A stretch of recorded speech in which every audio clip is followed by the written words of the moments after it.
श्रीराम समर्थ. श्रोते हो, आपण ऐकत आहात श्री गोंदवलेकर महाराज यांचे प्रवचन. समाधान ही आंतरिक सुधारणेची खूण आहे. प्रपंचात काय किंवा परमार्थात काय, काही पथ्ये पाळायला लागतातच. नेहमी रामकर्ता ही भावना मनात जागृत ठेवा. शोक, चिंता, भीती, आशा, तृष्णा या सर्व रामकर्ता म्हटल्याने नाहीशा होतात. ज्या अर्थी त्या अजून नाहीशा होत नाहीत, त्या अर्थी रोग कायमच आहे असे म्हटले पाहिजे. तरी आजपासून या घटकेपासून नामात राहण्याचा निश्चय करा आणि रामकर्ता ही भावना दृढ करा. कुणी आपल्याला बरे म्हटले की तेवढ्यापुरते बरे वाटते. ते समाधान म्हणता येईल का? जे मिळाल्याने दुसरे काही हवेसे वाटणार नाही ते समाधान. समाधान ही आंतरिक सुधारणेची खूणच आहे. ते मिळवण्यासाठी प्रपंच सोडण्याची जरुरी नाही. प्रपंच सोडून कितीही लांब गेले तरी त्याची आठवण येतेच.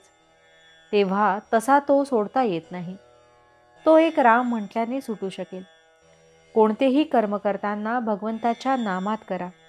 त्यामुळे समाधान मिळून मनुष्य सुखदुःखाच्या द्वंद्वात गुरफटला जाणार नाही.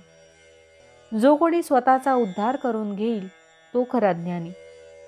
काही न करणारा हा अडाणी होय. वासनेचे परिणत स्वरूप म्हणजे बुद्धी होय. जी बुद्धी बंधनामध्ये काम करते ती खरी स्वतंत्र बुद्धी होय.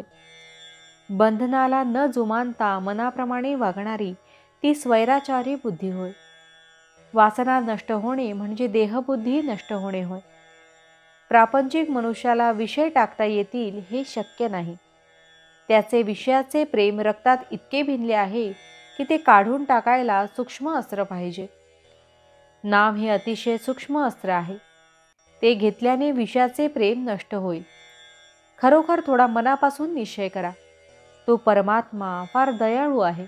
तो खात्रीने आपल्या निश्चयाच्या पाठीशी राहील. दोष न पाहताही जो दुसऱ्याला जवळ करतो तो दयाळू खरा. भगवंत अत्यंत दयाळू आहे.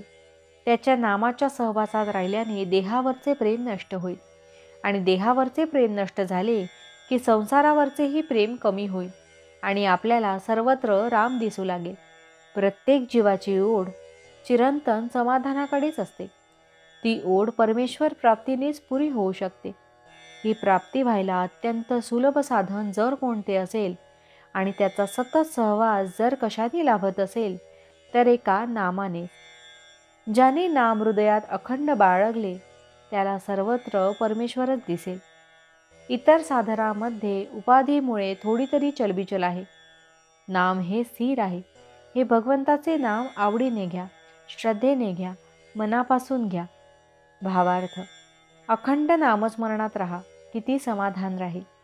जानकी जीवन स्मरण जय जय राम. महारुद्र हनुमान की जय. समर्थ रामदास स्वामी महाराज की जय.